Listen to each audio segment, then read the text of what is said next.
Olá, me chamo Alex, e se este resumo do livro chegou até você, não o despreze, pois acredito fielmente que foi porque Deus quis assim, e se esse conteúdo lhe trazer algum valor, e mudar de alguma forma a sua vida, peço humildemente que deixe o seu like, para que este conteúdo chegue e ajude a mais pessoas, e assim você nos ajudará também. Vou deixar no primeiro link, na descrição do vídeo, o link para você que quer abençoar o autor comprando o livro físico. Resumo do livro: A Arte da Guerra, Sun Tzu. A Arte da Guerra. Sinopse: disse que o mundo, ao longo de sua história, teve muito mais anos de guerra do que de paz. Isso é um fato. Diversas nações se envolveram em conflitos, pelas mais diversas razões, incluindo Japão, China e outros. Vencer uma guerra depende de uma série de fatores, mas alguns dos mais importantes são as estratégicas e técnicas. Estratégias é tudo sobre o que fala o livro A Arte da Guerra. A obra A Arte da Guerra é uma obra de cunho literário de um pensador chinês denominado Sun Tzu. Esse livro foi escrito aproximadamente no ano de 500 anos antes de Cristo. O seu principal intuito é funcionar como uma espécie de manual de estratégia para conflitos. Componentes gerais do livro A Arte da Guerra. A Arte da Guerra, conforme mencionado, é a obra de um pensador chinês da antiguidade. O texto original foi traduzido em quase todos os idiomas modernos.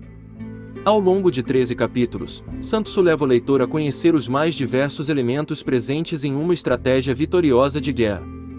Segundo o autor, os conflitos devem ser analisados racionalmente, uma vez que, para ele, trata-se de uma característica inerente à espécie humana. Na guerra, certos aspectos são considerados ruins. Todavia, por diferentes motivos, os combates podem ser uma ferramenta importante para atingir objetivos que, de outro modo, não seria possível. O conhecimento é a pedra angular de toda a realidade, é o que há de verdadeiramente indispensável em todas as circunstâncias, fases e momentos.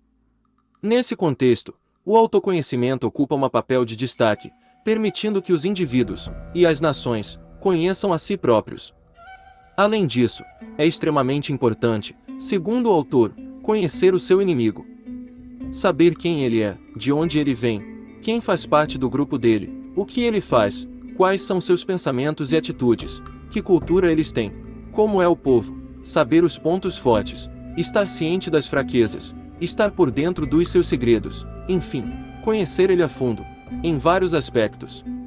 O conhecimento acerca do contexto histórico, social, cultura, econômico e político também é essencial para saber em que situação estão as coisas, quais as condições existentes, que variáveis são possíveis.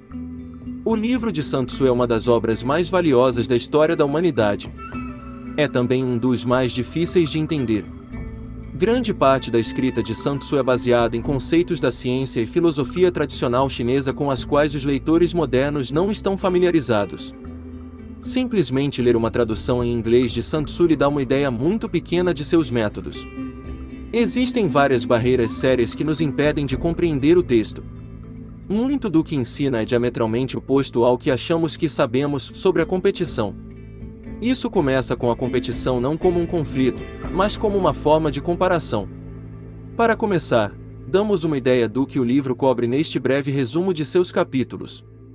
Em seguida, explicamos o contexto cultural subjacente do trabalho e as raízes da ciência chinesa, especialmente seus métodos de diagramação de relações. Em seguida, explicamos a história do texto e suas traduções para que você possa entender por que seus princípios estão apenas começando a ser ensinados de uma maneira mais estruturada. Também comparamos diferentes traduções em inglês para que você possa começar a entender os desafios na tradução deste trabalho. Simplesmente ler uma tradução em inglês de Sun Tzu lhe dá apenas um vislumbre de seus métodos. Existem várias barreiras sérias que impedem a compreensão do texto. Além disso, não podemos entender o texto original sem entender seu contexto cultural subjacente e suas raízes na ciência chinesa, especialmente seus métodos de diagramar relações. Em 13 capítulos, Sun Tzu escreveu um trabalho notável e conciso que define uma ciência sofisticada de maneira deliberativa. Embora o livro em si seja escrito de uma forma altamente condensada, onde cada estrofe desempenha um papel fundamental no desenvolvimento de suas ideias, podemos resumir seu conteúdo em 3 sentenças. Os 2 primeiros capítulos e o final, a narrativa da obra é cíclica, concentram-se na posição estratégica, os métodos para mapear os pontos fortes e fracos relativos das posições competitivas. Os capítulos intermediários se concentram na estratégia de expansão, que identifica e explora as oportunidades de avançar e construir posições. A penúltima seção do livro explora a resposta da situação, que especifica as respostas necessárias para lidar com situações competitivas específicas. Planejamento. O primeiro capítulo, Planejamento, explora os 5 principais elementos que definem a posição competitiva: missão, clima, solo, comando e métodos, e como avaliar seus pontos fortes competitivos em relação aos de sua concorrência. Essa discussão termina com a ideia de que a informação em um ambiente competitivo é limitada e que as percepções são frequentemente muito diferentes da realidade. Essa diferença entre informação objetiva e subjetiva é um dos principais pontos de alavancagem para o funcionamento de seu sistema estratégico. Indo à guerra. O capítulo 2, Indo à guerra, define a natureza econômica da concorrência. Explica como o sucesso exige a obtenção de salários vencedores, o que, por sua vez, exige limitar o custo da competição e do conflito.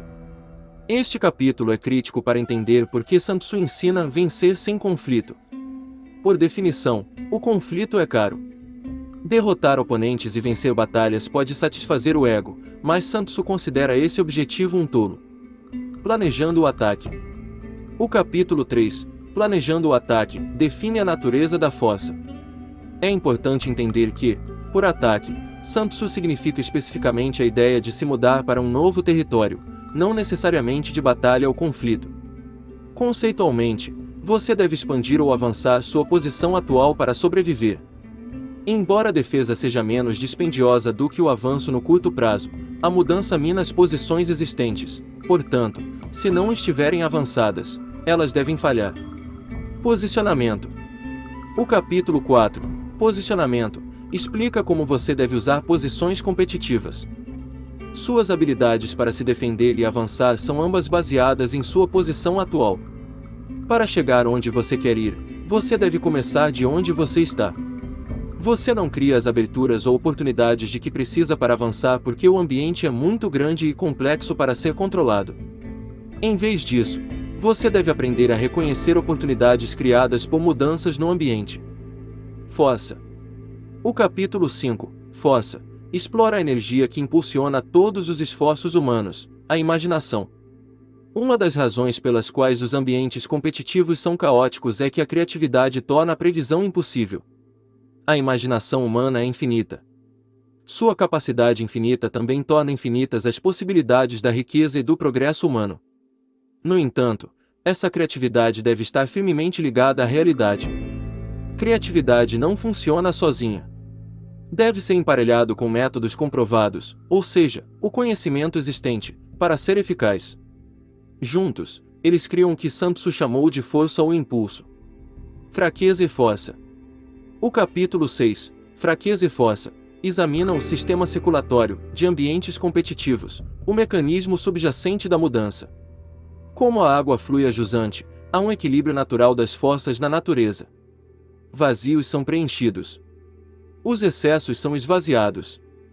Sun Tzu usa esse processo para explicar a natureza mais profunda das oportunidades. A multiplicidade de características no ambiente pode ser reduzida a vazio e plenitude. Mais importante ainda, as necessidades humanas são todas formas de vazio, e a produção humana é toda forma de plenitude. Usar oportunidades é, em grande parte, se posicionar no ambiente para explorar o fluxo entre elas. Conflito armado. O capítulo 7, Conflito armado, explica os perigos do conflito direto. Lutar contra pessoas por recursos é tentador se você não entende a verdadeira natureza da oportunidade e da criatividade. No entanto, embora seja melhor evitar conflitos, nem sempre pode ser evitado. Nessas situações, você deve entender como você pode inclinar a balança a seu favor em qualquer confronto. Adaptando-se à situação. O capítulo 8, Adaptando-se à situação, concentra-se na necessidade de se adaptar às condições que você encontra. Este capítulo serve como introdução aos próximos 3 longos capítulos. Esses capítulos fornecem várias respostas específicas para situações específicas. Este capítulo apresenta a ideia de que cada situação é única, mas que combina elementos familiares.